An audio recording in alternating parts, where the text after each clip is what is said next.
Right? I know. Yeah, we're there, but anyway, I've seen these people try to do this and fail. Yeah. And then they try to do this and they fail, and they try to do this and fail. And I look at it and I kind of applaud these people because you're not giving up. But those are the people who make what a great civilization is. Those are not millennials to me. Those are people that one day they're going to make it, you know? Yeah.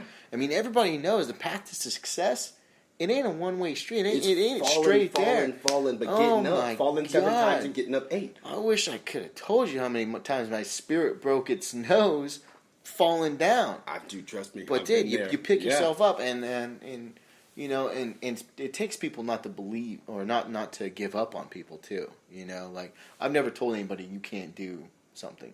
And that's another thing we have with this issue as millennials is that we like to point the finger of blame, but also tell people, "Oh, you have no hope," and that's because they feel internally that they don't.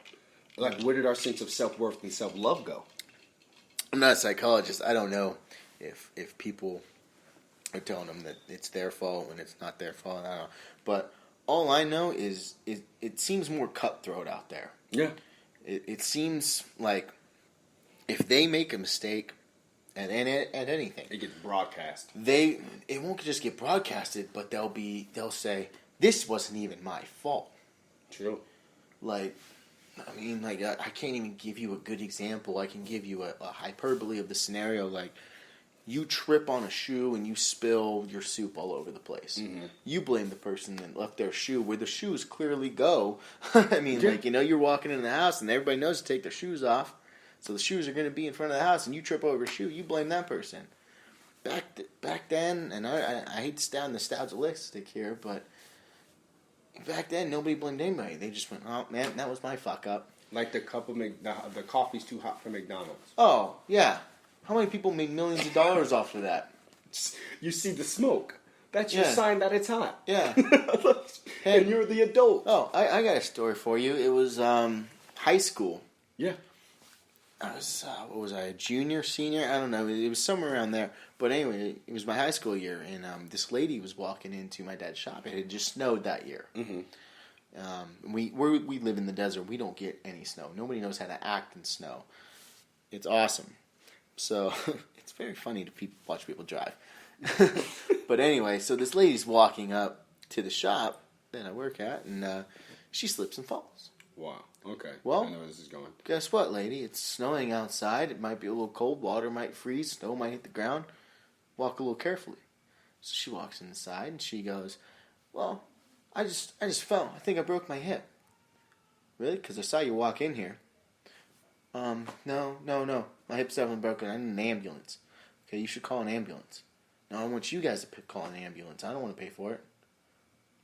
"I'm not the one that needs medical attention, ma'am." Right. Like, you know? And so the story goes on. We keep talking, we keep answering, and I just go, "Are you okay?" She goes, "No, I'm going to sue you because you didn't put rock salt out, and you didn't say that it was slippery out there." I go, "Ma'am, it's snowing." I mean, like, every 1 out of 4 years. And then she got really insulted because as soon as she said that, I go, "Ma'am, it's snowing." And it's wintertime. And I just started laughing. And she goes, "Oh, so now you're laughing at me." I go, "Kind of laughing at the scenario you've put me in to have to tell you that." Why do I have to be the reliever of that? Hey, it's common sense. Yeah, this is going to occur. Why didn't you put on snow boots? And so maybe that goes more towards millennials. And I don't want millennials that are listening to this right now to go, oh, they're just talking shit. They're just talking shit. Like, I'm not talking shit. How about you try to get a real job? How about you get out of the nest? You know, like, jump out and fail. Go fail at something. Babies get off the nip at some point. Right? Like just go figure out what you like to do. Like me, I went to college, and I knew that first weekend I go, I'm gonna fucking hate this. Yeah. I don't know if my degree is worth this. I don't even really know what I want to do. I'm 18 years old. I just got out of high school. I don't even know what I want to do. You're gonna throw me into college, and you're gonna say, hey, pick something. And not only that, but spend this money, and if you get a loan out, I'm going to hold you to it. Yeah, here, spend all this money, figure out what you want to do while you're here. Don't I have to pay to figure out? Yeah. Well, that don't make a lick of sense. Exactly. So not even we're going to do this. We have another one for that one. We're good. So you're right. So as the millennial group who is listening, our peers, our strangers, understand that we don't want to, criticize or be antagonist to you. We're saying go out there, do something, fail at it, figure out how you fail. The first time you figure out you failed, that makes the second, the third, the fourth time easier. And you're going to do it a lot in life. Nobody's perfect. Steve Jobs wasn't perfect. Bill Gates, Oprah fucking Winfrey was not perfect. Martin Luther King was not perfect. Malcolm X was not perfect. Jesus Christ, believe it or not, was not perfect. He hung out with a prostitute. But our point is, fail and become better. You can't just jump into that shit. They have to Good know. God, Ky. They have to know that they can be something even if they mess up. And we want to say, honest to God, I hope you find out what you love failing at. Yes. So that you fail at it 100 more times before you get it right. Because when you get it right, you become. we get it fucking right, dude. Exactly. When you know what you want to do, because you've seen it, what you don't want to do, you got something going for you. Don't ever stop. Yeah. Don't ever stop. And don't have an Olympic mentality of when you get first, that's it. After you get first, figure out what the fuck is next.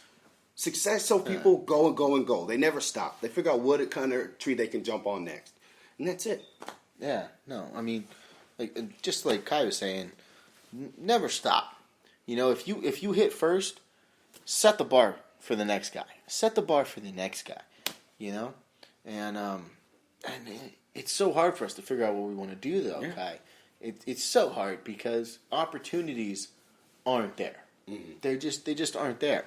Everybody wants to be a guy that sits behind a desk that doesn't have to get his hands dirty. But the world needs people like that. Mm-hmm. And I was talking to one of our parts dispensers the other day, and he goes, "I want to start up a class. I want to start up a class for people that are just getting out of high school. It's a government paid class, okay? And to me, I think this is where more money should go for the welfare and everything. I think if I pay for you to go to this class, I don't care if wood shop class, mechanic class, electrical, carpentry. Mm-hmm. If you want to come here, just show up. Show up the first week." All right, because that's kind of when you find out that you want to do something. Mm-hmm. The first week's on us. Come for the first week. Figure out if this is something you're going to want to do. Figure out if this is something that's going to interest you. If not, there's another class right down here. Go for that week. And we give these kids a classroom. We give these kids a sense of learning. Mm-hmm. Because my family owns an automotive shop, and I guarantee you, if a kid just got out of one of these 6-month classes that he decided he wanted to take, and he learned how to work on vehicles and diagnose some smaller issues, but at least do oil changes, mm-hmm. I would hire him right there on the spot. Because he would show that he can go through. Not only that, but he's not bullshitting me. Yeah. You're not looking me in the eye going, "Oh, I can do this, I can do this, I can do this." No, I know exactly what class you came out of. I know that you're interested in it, and I know you're interested in learning. I can teach you a lot. I'm 24 years old, and I can teach more adults more about cars than anybody else I know. And it's because these adults have an interest and they haven't grown up with it. And I go to these classes about these newer age cars, and they're all old school. But anyway, if these kids, if they just find an interest in something, you don't have to go to college to be successful. Exactly. You don't have to do that. It's been bred in our minds that you have to go to college to be successful, and you don't. You do not at all. You just have to find it in yourself to figure out what you want to do. And if you become a mechanic, and you work for me for the 6 months after your schooling, I can teach you enough to where you can go get another job at a dealership. I can give you the experience you need to go progress. And then you work at this dealership, you work at this dealership, you work at this dealership. All of a sudden, you're 30 years old and you're opening up your own business. And that's what we need. We need people to understand that it has to be on them. Oh, no. If you don't go to college for 4 years, and if you don't get a degree, and if you don't get a $60,000 job right out the gate, oh, no, you're not going to make any money. Yeah. At all.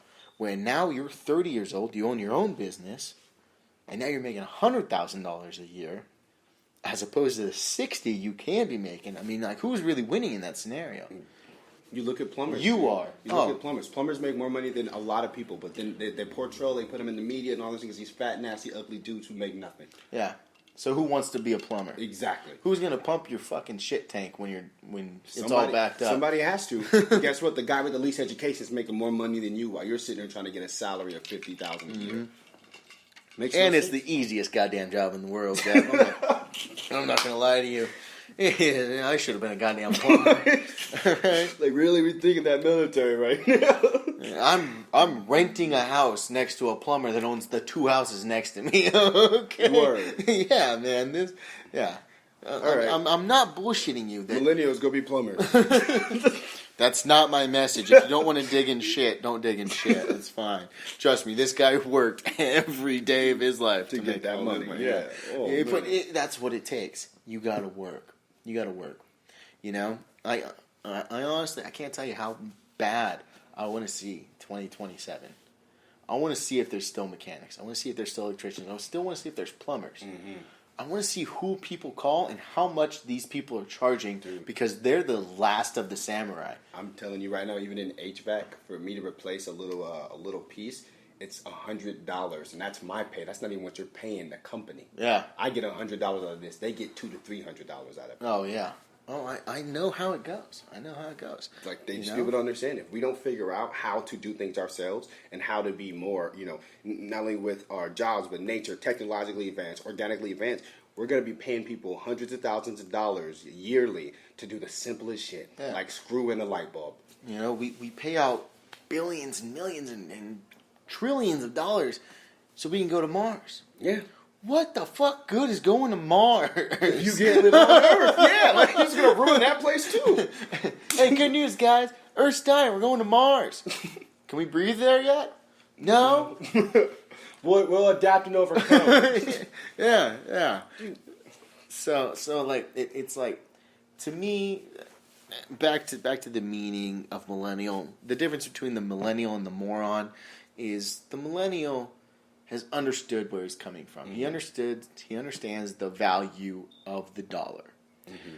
He chases the budget. Yep. And he can see what's going on in the world, and he can adapt to it. The techies. He can see that everybody's going to school to become an engineer. So when he gets out of college, he's not just a guy with a degree for an engineering.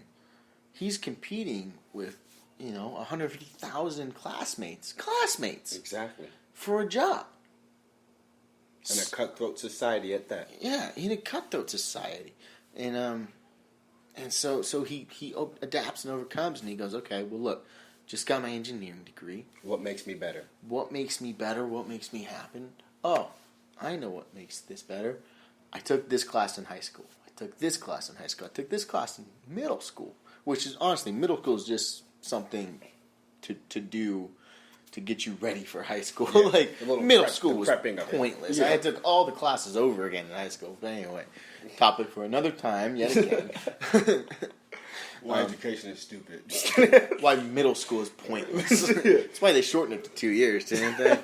But anyway, a millennial looks at it and he works for it. He works for it.